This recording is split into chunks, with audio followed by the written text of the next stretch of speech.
How's it going, ladies and bruisers? I'm probably Sixkilla and welcome back to the Divine Deception, if we can.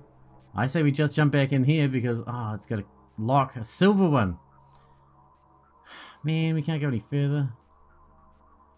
That's a shame. I was enjoying that one too, you know, because we just got into that underground passageway. Alright, I say we continue moving on with one that we've already started with, and we just go as far as we can. It's breaking it up into individual things, I feel like, is not good for the flow. You know what I mean? We should at least go as far as we can. I like this one, the brawler one, so let's do Act 2 of the brawler one. Visible force. For such a dense city, it wasn't often you saw many people gathered together outside in Panthea, especially not in a back alley such as this. So many people were occupying the space that, frankly, it looked like it was some sort of health hazard. Perhaps a narrow alleyway in the middle of nowhere wasn't the best location for a group meeting. Then again, considering the nature of this meeting, perhaps it was the perfect spot for it.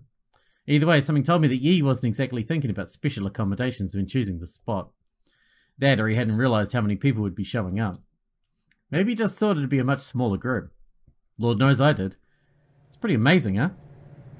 Krish approached me from behind, wearing their typical shit-eating grin, an expression made only more annoying now that they were justified in it. Surprising. What's there to be surprised about? You should know just as well as I how the duets are a complete shit stain, how they're akin to a plague of locusts swarming our whole city and stuff. They're bad for business, they're bad for branding, they're bad for walking down the street. So of fucking course people will be sick of it. Of course they'll be willing to stick it up their asses.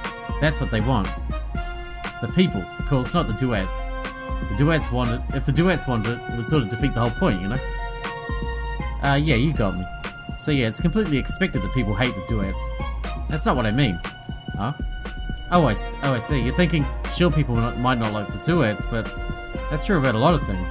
You'd have to be living a pretty sweet life if you didn't have stuff you hated. There are plenty of things I don't like. I don't like what's going on with our government, but you don't see me storming Capitol Hill. Actually, if you did that, the government might, like, fight back and junk, so maybe a bad example. That point is actually what makes it an incredibly apt example. But like, okay, if you don't like a rapper's newest album, you don't go out and find and harass them. Some people do, but that's beside the point. But the thing is, this ain't like that at all. It's a matter of liberties. Civil liberties. It's a matter of not letting your rights get trampled on. I'm taking a stance. If you don't like how a cookie tastes, you can spit it out. Don't like a TV show? Stop watching. But if you don't like being harassed by a gang, you can't just opt out. Unless you moved. But then that's a whole thing that most people can't easily do and everything, so that doesn't count. Point of order, some things are bad enough to move people to action. The way it stands, things are like 1984 up in here. It's like The Handmaiden's Tale, like The Giver, like Fahrenheit 451. I was mildly impressed that, I think I've got that right here. Within reach. Hang on, I don't even have to stand up. Oh, I'm gonna make a mess. Yep, I have it right here. I was mildly impressed that Chris just hadn't named a single contemporary YA novel when floundering for dystopian-themed titles. So again, nothing surprising me about being willing to mobilise on this. Again, not what I meant. For real? I'm surprised you were able to mobilise all these people. Chris looked genuinely surprised. Seriously? I thought you knew me better than that. Clearly not. See, it's shit like this that makes it crystal clear you ain't local. Everyone in Panthea knows me. I'm a beloved figure around here. Beloved? Okay, well, maybe not universally, but you get the gist. I mean, my Pop's Cafe was one of the hottest attractions in this whole place. Back when it was, you know, functioning and all that. So those people all know you from your father's cafe? Well, clearly there are a few other ways in which people might know Krish, but pushing on the subject seemed unnecessary. Regardless, you do good work. Really? You mean it? Like great work or good work? I called it good work. Given how surprised you were at the results, wouldn't great be more, apt? Am I using that right? You are, and it isn't. What surprised me the most about the crowd was the sheer variety of people present. This wasn't just a singular group of like-minded peers gathered. It was a coalescence of people from all walks of life. Certainly, the group skewed on the younger side. Plenty of people in high school, some a bit older than that, some a bit younger. But there were full-fledged adults as well. People in their 20s. People in their 30s, people in their 40s, even people in their 50s, 60s, and 70s out and about, gathered by some kid in a random back alley. As if reading my mind, Chris spoke up. Kind of impressive, right? There's so many different people that so much different people showed up. See, that's what I'm telling you. This shit affects all of us. Old, young, don't make no difference.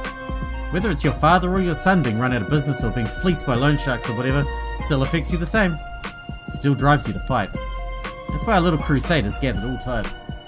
Chris said this, but I'd actually noticed a unifying theme amongst those gathered. There was one thing in common with every person I saw. Not one of them looked particularly well-to-do. Okay then, so a decent group's been gathered. Decent. Small alley helps the perception. We're talking about dealing with a citywide threat. Not about the size of the dog in the fight, it's about the fight and the dog. Sure. So the group's been gathered. What exactly do you hope to get out of it? Huh? What's the purpose of this meeting? That's a good question, Bells. That's a question you should already have an answer to, Krish. Well, it's kind of like a marketing session, you know? Marketing session? That's not right, is it? Networking, that's what I mean, networking. In business and stuff, you gotta meet people who are on the same wavelength as you. In the same field. It opens doors, having the right connections. And you know this because a friend told me about it. Does this friend happen to have the last name of Carnegie? So, this is sort of what this is. We're creating a network of those against the duets. That gives us a leg up, you see. Now when we're in trouble, we'll know who we can turn to. United we stand. And that's it. That's it. That's it. That's it. Saying it more incredulously isn't going to change anything. I'm just surprised how much of a buzzkill you're being about this whole thing. You don't see the value of bringing a network of people together? Not really. You know, I think this might be something of a you problem. Maybe. There was an awkward lull in the conversation. I couldn't help but notice many of the group's eyes were being pulled in our direction. Made sense since I was standing next to the organizer of the whole thing. So it's just a network. Not to plan. We can plan. We will plan. Of course we're gonna plan. This is like Plan Central over here, baby. Planet Plan. Population, us. You're overselling it. Okay, so what is the plan? Well, you know, that's... So you don't have a plan. I've got a plan. Or I will. Look, that's what the meeting's for.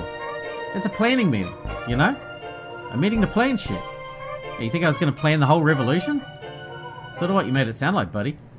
You know me. You know that ain't my strong suit. So why would I be the one to come up with some master plan? When we got a whole alley full of people, most of them probably more qualified to plan shit than me.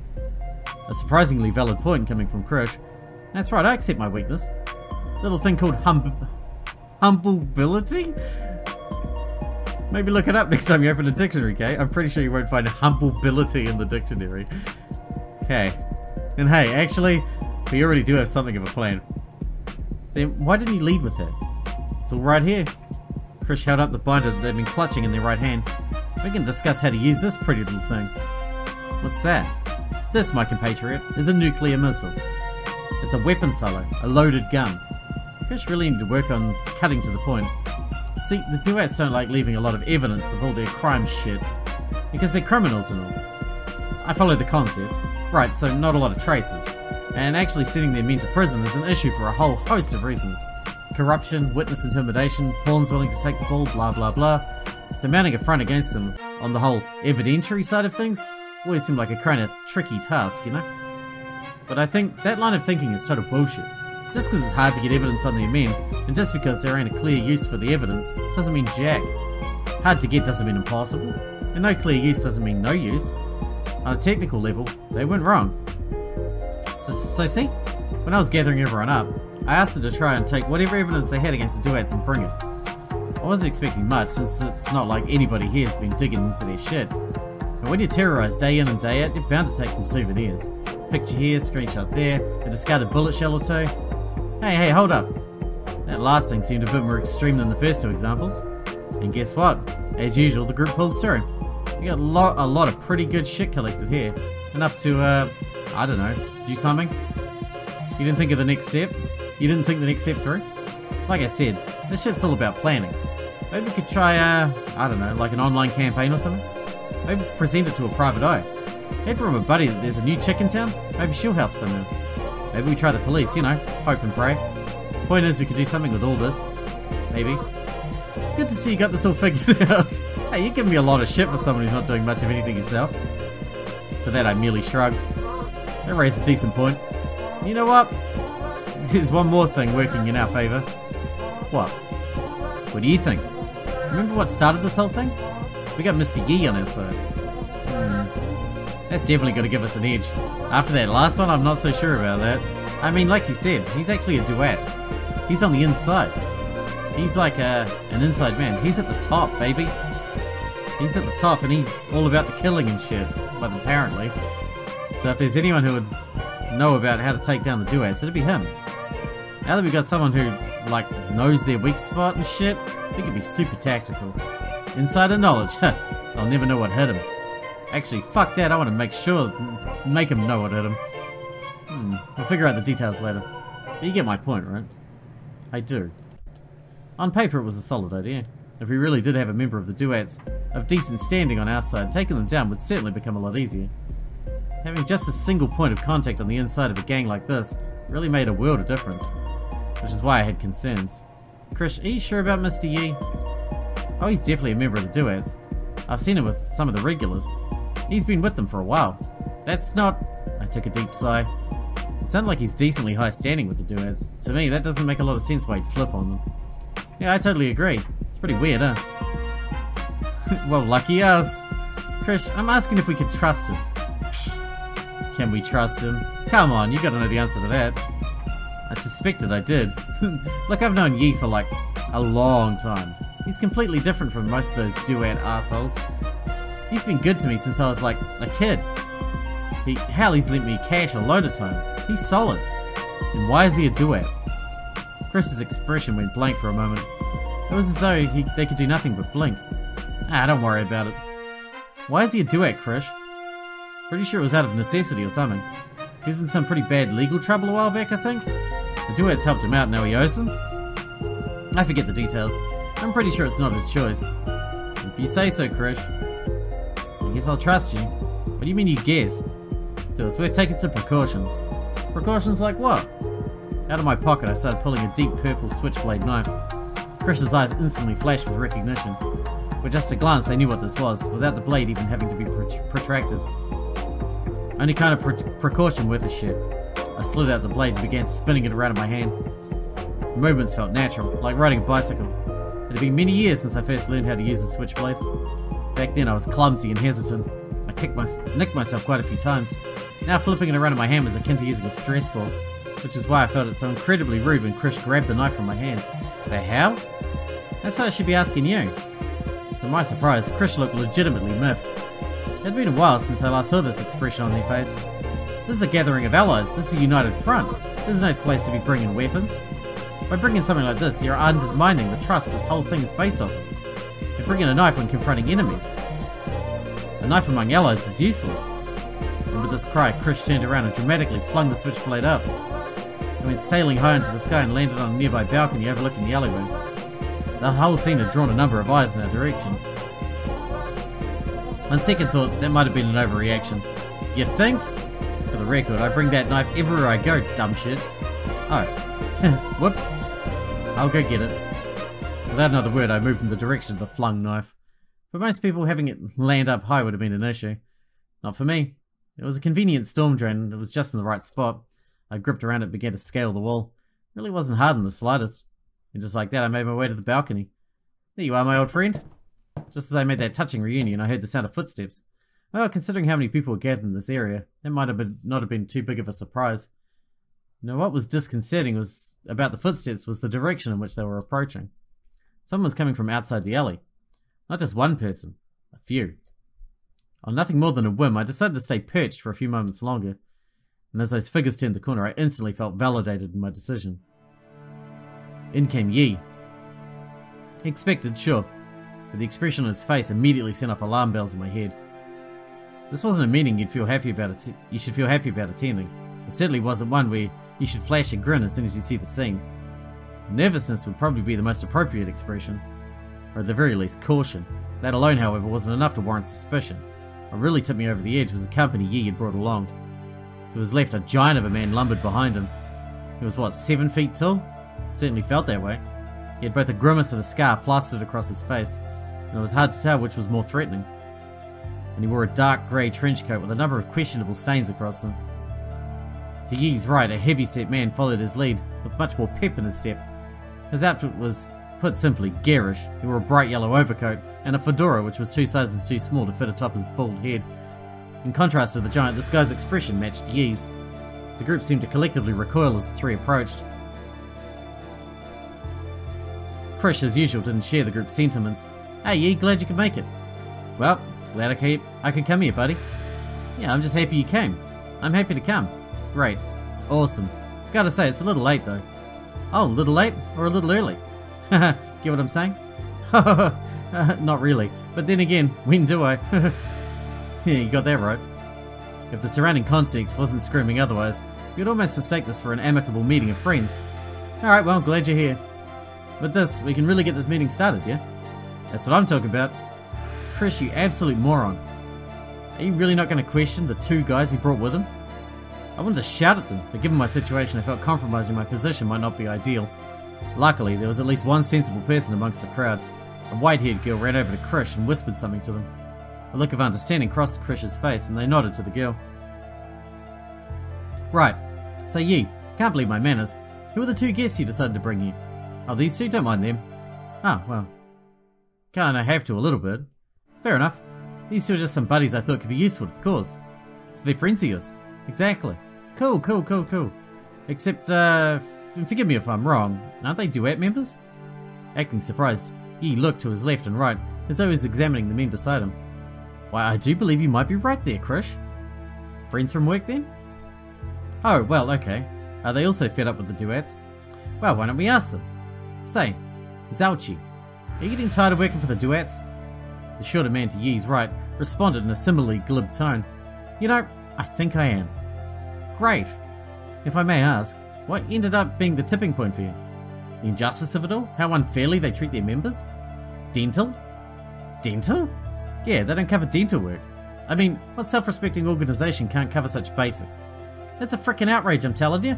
Indeed, it's pretty unbelievable." "It does sound pretty bad." Krish turned to the giant. "And what about you? What's your reason for joining our cause?" "Yeah, Fang. What really grinds your gears about the duets?" For a moment, the giant simply stood there. Then with a sigh, he spoke in a low growl. "I dislike these new restrictions coming from the higher-ups. Bureaucracy, who needs it? I particularly loathe this talk of necessary restraint when engaging in beatdowns. It thoroughly hampers my ability to do my job." Yeah, that kinda sounds like a good thing.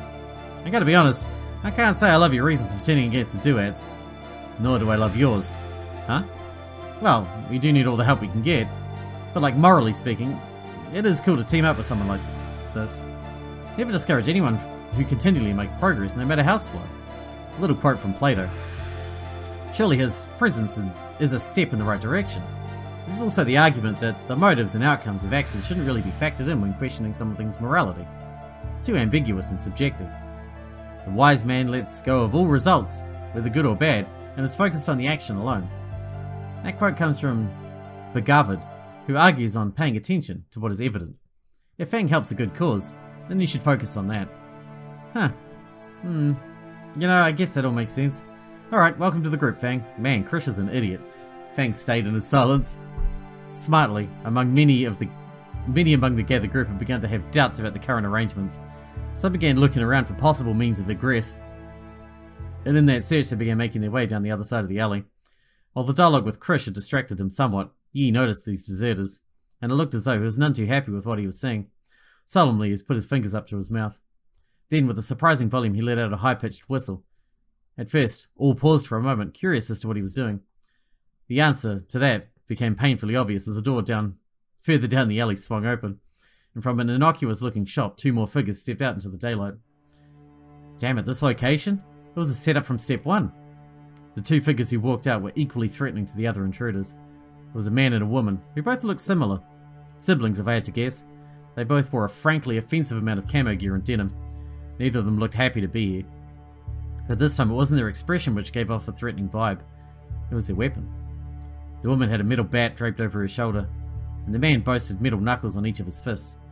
So then it became clear, this wasn't going to be a peaceful little meeting. Although it appeared as though Yi had was still content with keeping the friendly song and dance up for a little longer. Alright, I should probably introduce these two as well.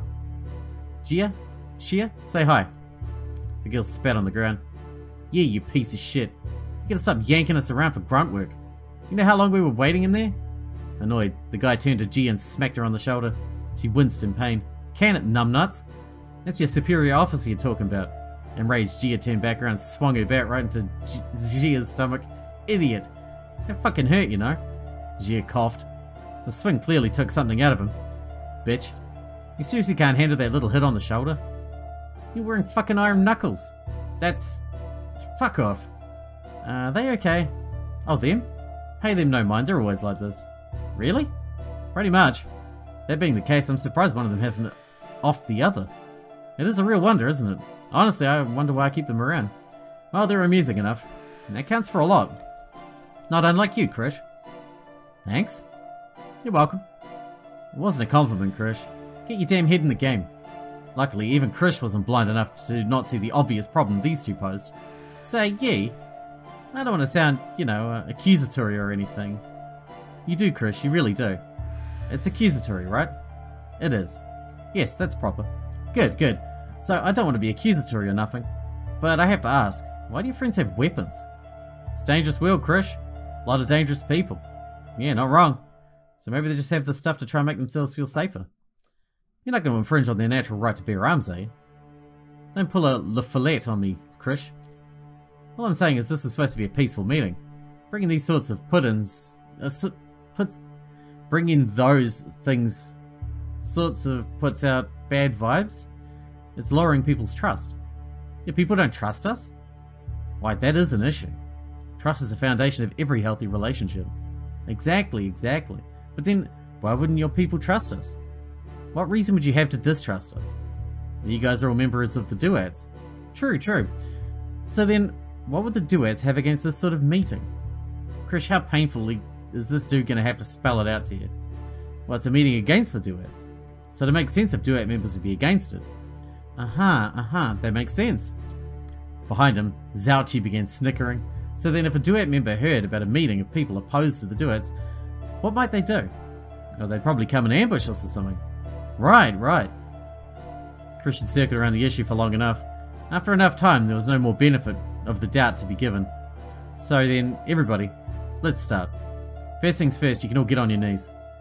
The moment those words exited Yi's mouth, the alley dropped several degrees. This brewing tension had spilled out, transforming into pure panic. The crowded bunch began nervously moving amongst themselves, not sure what to do. Everyone obviously wanted out. But then where to go? On the backside of the alley, Gia and Gia stood firm. Their bickering had stopped, and they firmly held their weapons. On the front side of the alley, Yi stood firm, backed up by Fang and Zouchi. I had noticed that Zouchi already stuffed one of his greasy palms in his pocket. I could pretty easily speculate why that may be the case. So that was that. Front covered, back covered, like fish in a barrel. There seemingly wasn't any option, but that didn't stop Krish. They stood tall and their expression warped into anger. What the hell, Yi? The fuck is up with this? I thought you were on my side. Why are you doing this? It doesn't make any... The sound of Yi's backhand swinging across the side of Krish's face echoed throughout the alley. It brought the chaos to a silence. Even Krish just stood there stunned at what had happened. They didn't know how to react. The stunned silence only lasted for a moment though. Yi... Seriously, what the hell are you... Once more Yi backhanded Krish, this time with his other arm, and with a considerably increased amount of force. Krish faltered, stumbling a few steps back. This time the silence lasted a lot longer. Krish's face fluctuated between fear and hatred. Once more Yi reached out to them, but this time it was with a look of sympathy. Gently he put his hands on Krish's shoulder. Krish, please, could you just be understanding? If you get on your knees now, this whole thing can come and go real simply. I'm begging you. I don't want to have to ask you again. Not you. Krish didn't really know how to respond to this. After a few bewildered seconds, they complied, getting on their knees. Seeing Krish acquiesce, much of the group that was still undecided realized what needed to happen. Collectively, the whole crowd got on their knees. Excellent. See, that wasn't hard, was it? Then in a much quieter and gruffer voice, he barked an order. Checking for weapons. Fang nodded and stepped forwards. Apparently, Yi hadn't needed to designate this task between him and Zouchi. Fang began moving from person to person, doing a rough pat-down of each. Many recoiled at the sight of this imposing giant. However, none had the strength of will to do anything more than simply pull back and let the man do his job. At one point, Fang stopped at an older gentleman. He pulled a pistol from the frightened man's pocket. With a stern face, he looked at the gun, then back at the man, and then wordlessly he flung the pistol down the alleyway, over the heads of Jia and Chia. With that, he returned to his job. In less time than would be expected, Fang had checked everyone. Well, almost everyone. Then he returned to Yi's side. Brilliant. Yi took a moment to clear his throat. He adjusted his tie. He slightly bounced forward on his heels. Clearly he felt like he wasn't in any sort of rush, which normally was true. However, he hadn't accounted for one person. Me. To be honest, I couldn't anticipate exactly what was going to happen, but I figured whatever it was, it likely wasn't going to be good. What could I do? On my own, not a lot, I suspected. Luckily, there was one force in the city meant to handle situations like this. Now, one could argue the fact that this meeting is happening is a testament to the fact that said force wasn't exactly the ideal choice. Oh well, beggars can't be choosers. And there were limits to incompetence. The duets might be brazen, but they couldn't just do whatever they pleased. When the police arrived, they'd scatter. So then, it was just a matter of calling them. As silently as I could, I slid the phone out of my pocket. I was hyper aware that even the slightest noise could draw attention my way, dooming this whole enterprise. So even though my progress felt painfully slow, it was necessary. Better to be a bit slower here than draw attention my way. Soon enough I had the phone to the side of my head. My phone was on vibrate and the volume was cranked down. And 911. A faint vibrating. I clutched the phone tight, putting its speaker right up to my ear. Then, hello, you've reached the Panthea Police Department. Instantly, in a faint as whisper as I could manage, I began describing the situation. I gave him the address and emphasized how urgent the situation was, and then before things could go wrong, I hung up. Okay. Looking down, Yi had begun his dumb shit monologue. No one had noticed me, so now it was just a matter of stalling until help arrived. I could definitely do something towards that end, but right now, I was the ace up Krish's sleeve. I didn't know how much time I could realistically buy. So to make the most use of me, I decided to wait until the last possible moment. For now, just wait and listen. So it's come to my attention that some among you have, well, let's call them concerns with the duets of late. And you know what? That's fair. That's on us. It's only natural that an organisation as broad and long-lasting as the duets would run into the occasional issue or two. You see, you might see us as the enemy, but that's not how I see us at all. The duets are as much of a part of Panthea as anything else. We're made up of Pantheans. We're reliant on Pantheans. The city may be hostile towards us, but I don't think that's the right approach to take. I think the duets serve a symbiotic relationship with the rest of the city. We need the city to be running well to survive, and in turn, we do our jobs, and we do them well. So then as a senior officer of the duets, I'm very concerned with maintaining a solid relationship, which is why I've gathered everyone here today. You guys want to revolutionize the duets? Well, I'm all ears. Behind Yi, Zhao was stifling another chuckle. So then let's hear it, people. The duet suggestion box is open right now in the form of yours truly. You got a problem with the way we're running things? Speak up. We'll be sure to hear you. And be sure to address the problem. Almost as if to emphasize the point in a dark irony, Fang began cracking his knuckles. Predictably, nobody had the guts to raise their hand and air their grievances. Besides Krish, most of the people here were pretty good at reading between the lines. This was a hollow, almost mocking gesture. Still, Yi stood there, eagerly waiting for someone to speak up. When it became clear nobody was going to, he began to click his tongue. Nobody? Really? Not one of you has any complaints. Another pause. Hey Jia, you hearing this? All these people, not one of them have got any complaints for us. It's incredible, right? I know, I sure got some complaints. Yi's asking the people now, Jia. Yeah, I got that.